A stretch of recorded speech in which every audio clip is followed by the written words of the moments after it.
마가복음 9장 1절에서 8절 말씀 묵상합니다. 9장 1절에서 8절까지 말씀 읽습니다. 또 그들에게 이르시되 내가 진실로 너에게 이르노니 여기 서 있는 사람 중에는 죽기 전에 하나님의 나라가 권능으로 임하는 것을 볼 자들도 있느니라 하시니라. 엿새 후에 예수께서 베드로와 야고보와 요한을 데리시고 따로 높은 산에 올라가셨더니 그들 앞에서 변형되사 그것이 광채가 나며 세상에서 빨래하는 자가 그렇게 희귀할 수 없을 만큼 희어졌더라. 매우 희어졌더라.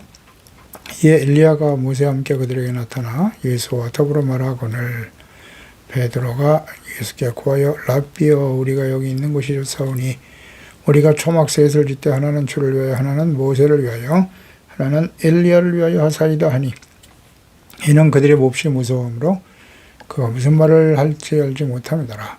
마침 구름이 와서 그들을 덮으며 구름 속에서 소리가 나되 이는 내 사랑하는 아들이니 너희는 그의 말을 들으라 하는지라. 문득 들러보니 아무도 보이지 아니하고 오직 예수와 자기들 뿐이었더라. 아멘. 언약과 예언을 성취하실 그리스도. 예수님을 하나님의 아들 그리스도로 알고 고백하는 제자들이었지만 예수님의 십자가의 죽으심과 부활, 하나님의 일을 사람의 일로 받아들이려고 하는 제자들에게 예수께서 이 땅에 오신 목적과 사명을 분명히 알 수 있도록 특별한 경험을 하게 하십니다. 예수님의 정체성,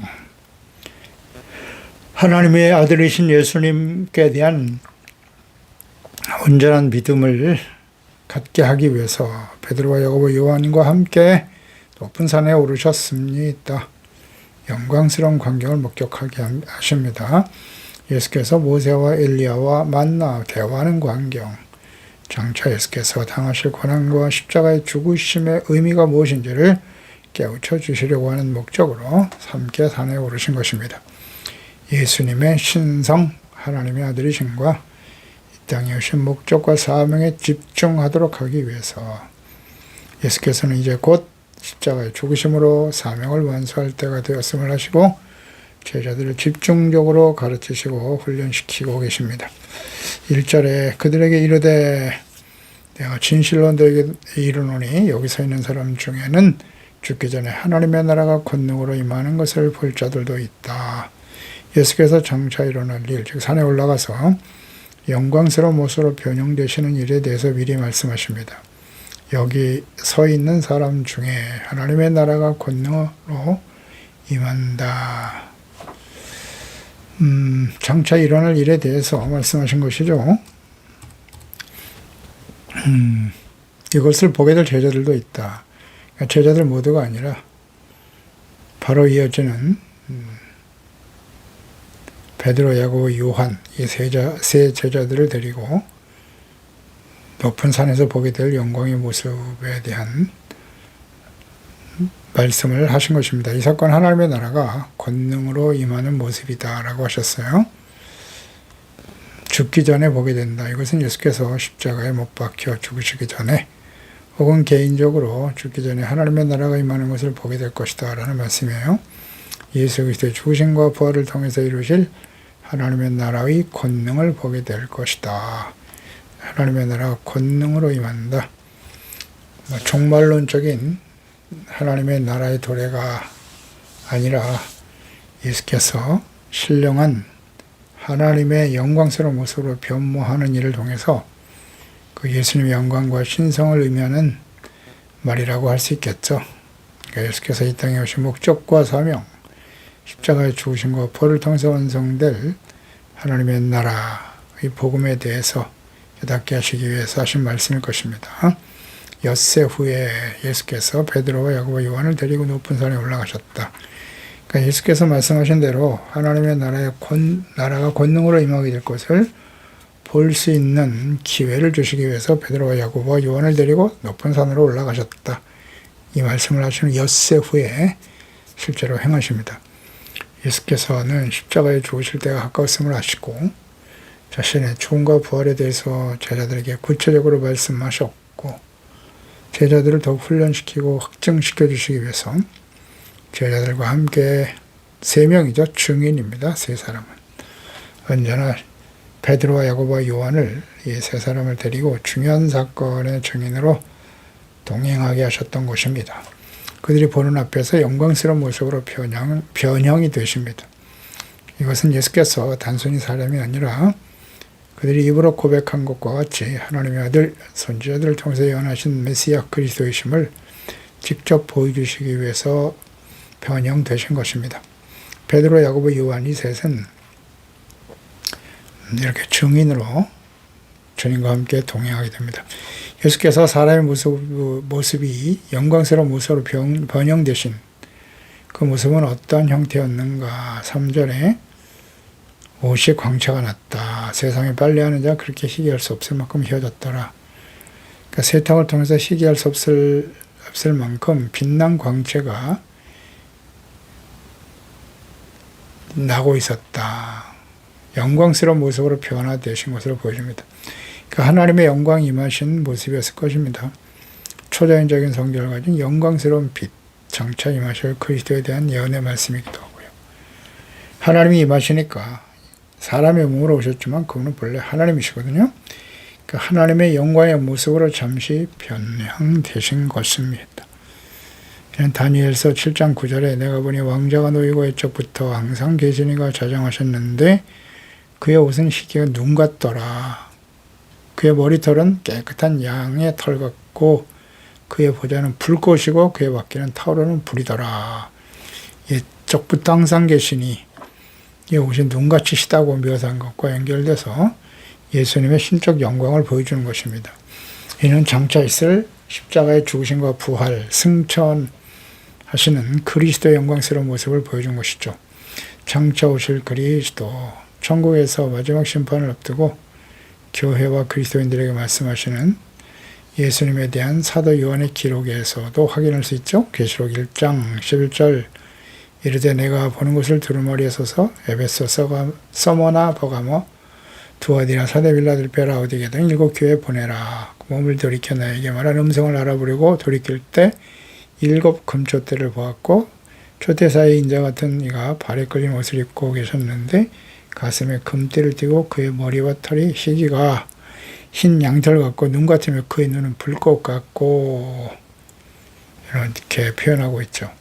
예수님의 희고 눈부신 영광스러운 모습은 과거 모세가 시내산에서 하나님의 영광을 배웠고 내려올 때의 모습을 연상시키죠. 출애굽기 34장 29절에 모세가 그 증거의 두 판을 모세의 손에 들고 시내산에서 내려오는데 그 산에서 내려올 때 모세는 자기가 여호와와 말하였음으로 말미암아 얼굴 피부에 광채가 나나 깨닫지 못했더라 그랬어요.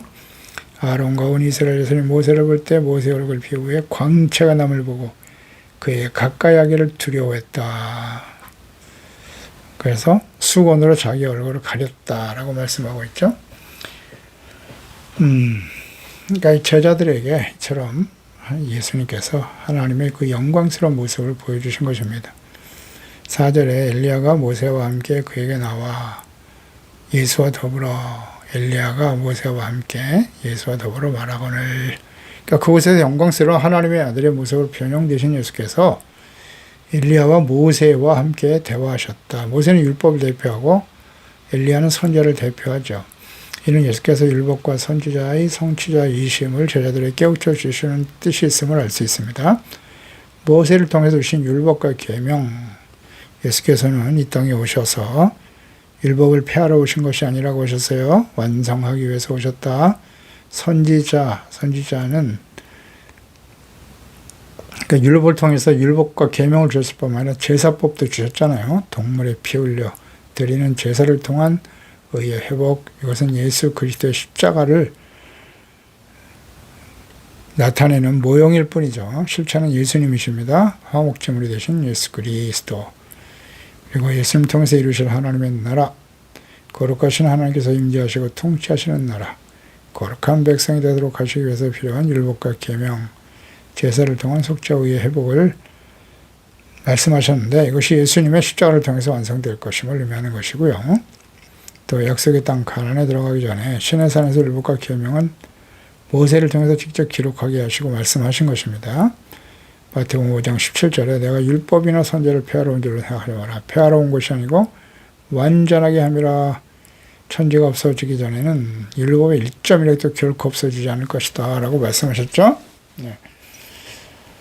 그러니까 율법, 의의 기준, 죄를 깨닫고 회개하고 용서받고 이를 회복하시기 위해서 주신 말씀이고, 산상수훈은 이를 구체적으로 적용하여 가르쳐 주신 말씀입니다. 천국에 들어가기 위해서 주신 말씀이죠. 의의 회복. 그러니까 율법을 지켜 의를 이룰 수 없기 때문에 사람의 모습으로 이 땅에 보내심을 받은 하나님의 아들 그리스도께서 십자가의 속죄제물, 화목제물이 되심으로 이루실 하나님의 나라와 의의 회복에 대해서 말씀하시는 겁니다. 그러니까 예수께서 모세와 엘리야와 어떤 대화를 나누셨겠습니까?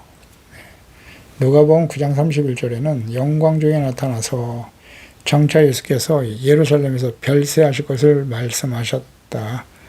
별세라는 건 예수님의 십자가의 죽음을 의미하는 것이죠. 죽기 위해서 오셨다. 죽으시고 부활 승천하심으로 이루실 구원의 완성에 대해서. 근데 이 별세라고 하는 헬라어 엑소도스예요. 떠나다, 나오다의 의미죠. 출애굽기를 이제 엑소도스라고 말합니다. 영어 엑소도스. 그러니까 애굽에서 떠나 약속의 땅으로 가는 여정을 의미하는 말씀이죠. 엑소도스. 그러니까 예수님께서 모세와 엘리야와 함께 별세하실 것, 십자가에 죽으신다고 하는 의미가 무엇이냐면, 과거 모세를 보내서 이스라엘 백성들을 애굽에서 데리고 나와서 약속의 땅 가나안으로 인도하신 것처럼 예수님께서 자신의 십자가에 죽으신 6월절 어린 양을 통해서 애굽에서 나올 수 있었죠. 마지막 장자가 죽는 재앙을 통해서 6월절 어린 양 그 피를 발라 애굽에서 나올 수 있었던 것처럼 예수님께서 자신의 십자가에 죽으신 것 벌을 통해서 죄와 사망에 처한 백성들을 권하여 영원한 천국으로 인도하시기 위해서 이 땅에 오셨음을 의미하는 것입니다. 어떻게 천국으로 인도할 것인가? 십자가의 죽음과 부활입니다. 복음을 통해서 회개하고 믿는 자들을 천국으로 인도하시는 것입니다. 마가복음 1장 15절이죠. 이르시되 때가 찼고 하나님의 나라가 가까이 왔으니 회개하고 복음을 믿어라. 믿는 자에게 의롭다함을 얻게 하시고 구원과 영생을 얻게 하시며 영원한 하나님의 나라로 엑소더스 이끌어내시기 위해서 예수님이 이 땅에 오신 것입니다. 방법은 십자가에 죽으시며요. 제자들은 성령을 받은 후에 비로소 그 의미를 깨닫게 됩니다. 그러니까 이 의미를 깨닫고 믿을 수 있는 사람, 예수 그리스도의 십자가 대속의 은혜로 천국을 향해 가고 있는 것입니다. 아멘입니다. 근데 당시 제자들은 예수님의 십자가의 죽으심에 대해서 받아들일 수가 없었던 거예요. 이해도 할 수 없었고요. 그래서 5절에 베드로가 예수께 후하되 라삐여 우리가 여기가 좋사오니 여기 있는 것이 좋아요. 초막 셋을 짓되 하나는 주를 위해서 모세 하나는 엘리야를 위해서 짓겠습니다. 그러니까 영광스러운 모습을 본 베드로의 반응이죠. 라삐여 여전히 예수님을 선생님으로 부르고 있네요. 예수님의 그 영광스러운 하나님의 아들의 형상으로 변화되는 모습을 보여주셨습니다만 베드로는 예수님을 여전히 랍비라고 부르고 있어요. 예수님을 살아계신 하나님의 아들 그리스도라고 고백했으나 그 의미가 무엇인지 아직도 깨달은 거 믿음이 없어요. 수많은 기사회적을 보았고 친히 말씀을 배우고 들었으나 여전히 예수께서 누구신지를 알지 못하는 제자들 우리가 여기 있는 것이 좋다. 베드로의 벅찬 감동을 나타내는데요. 천국의 영광을 직접 경험한 상태죠. 그러니까 하나님의 영광을 가지신 예수님과 천국의 영광을 경험한 베드로는 놀라고 두려웠을 것입니다. 초막셋을 짓자는 제안. 다시 일상으로 돌아가고 싶지 않다는 고백이겠죠. 그러니까 베드로는 이 영광스러운 순간을 영원히 누리며 살아가기를 소망했을 것입니다. 예수님을 보내신 목적은 예수께서 십자를 통해서 이루실 구원의 완성. 예수께서 모세와 율법과 또 엘리야 선지를 통해서 오신 예언을 성취하러 오신 그리스도이심을 이해하지 못하는 베드로는 모세와 엘리야를 예수님과 동등한 위치에 두려워 했던 것입니다. 6절에 이는 그들이 몹시 두려워하고 그 무슨 말을 할지 알지 못합니다. 예수님의 그 하나님의 영광스러운 변형의 모습, 모세와 엘리야가 출현하여 임재하는 모습, 대화하는 광경, 이런 초자연적인 경험이 제자들에게 엄청난 충격과 두려움을 주었을 것입니다. 경외심을 갖게 했겠지요. 이는 영광의 현현이 동시에 경외감과 인간적인 연약함을 드러내는 순간임을 보여줍니다. 그들은 예수님의 신성을 보았지만 그 의미를 완전히 이해하지 못하고 두려워하고 있었습니다. 그때 7절 마침 구름이 와서 그들을 덮으며 구름 속에서 소리가 나되 이는 내 사랑하는 아들이니 너희는 그의 말을 들어라. 예수님의 영광스러운 모습과 모세와 엘리야와 만나 대화하는 영광의 체험이 무엇을 의미하는지 깨닫지 못하고 초막을 셋을 지어서 모세와 엘리야와 함께 예수님을 섬기겠다고 말하는 베드로. 그때 하나님께서 친히 하늘에서 구름 가운데 임재하시며 말씀하십니다. 이는 내 사랑하는 아들이야. 너희는 그의 말을 들어라. 너희는 오직 그의 말을 들어라. 하나님께서 친히 말씀하셨네요. 답답하시죠? 깨닫지 못하니까. 예수께서 하나님의 아들이심을 아버지께서 친히 말씀으로 증거하십니다. 이 같은 장면은 요단강에서 예수께서 세례받으실 때도 나타났던 모습이죠. 마태복음 3장 16절 이하에 예수께서 세례를 받으시고 올라오실 때 하나님의 성령이 비둘같이 임했습니다. 하늘로부터 소리가 있어 말씀하시되 이는 내 사랑하는 아들이요 내 기뻐하는 자라 하시니라. 이어서 변화산에서 다시 한번 하나님께서 친히 예수께서 하나님의 아들이심을 밝히고 계십니다. 아직도 예수께서 하나님의 아들이심을 고백하긴 했으나 믿지 못하는 제자들에게 하나님 아버지께서 친히 말씀하신 것입니다. 모세의 언약, 계명, 엘리야, 선지자의 예언의 말씀을 온전히 성취하시기 위해서 오신 분이 바로 하나님의 아들 예수 그리스도이시다. 그분을 믿고 그분의 말씀만을 듣고 순종하라. 믿고 순종하라. 예수님께 집중하라는 거예요. 모세와 엘리야는 그림자예요. 모형이고 예표일 뿐이고 예수님이 실체이십니다. 예수님을 통해서 율법과 선지자의 예언의 모든 말씀들 회복이죠. 죄사함 받고 이롭다므로도 하나님이 다스리시는 하나님의 나라의 거룩한 백성으로 회복되는 일, 하나님의 다스림을 받는 하나님의 나라가 세워지는 일, 이를 위해서 예수님이 이 땅에 오신 거예요. 골로새 2장 17절이죠. 이것들은 장래일의 그림자이나 몸은 그리스도의 것이다. 히브리서 8장 5절에도 그들이 섬기는 것은 하늘에 있는 것의 모형과 그림자라. 모세가 장막을 지으려 할 때에 지시하심을 얻은과 같으니 이르시되 삼가 모든 것을 산에서 내게 보이던 본을 따라 지으라 하셨나니라. 하늘에 있는 모형과 그림자였다는 거죠.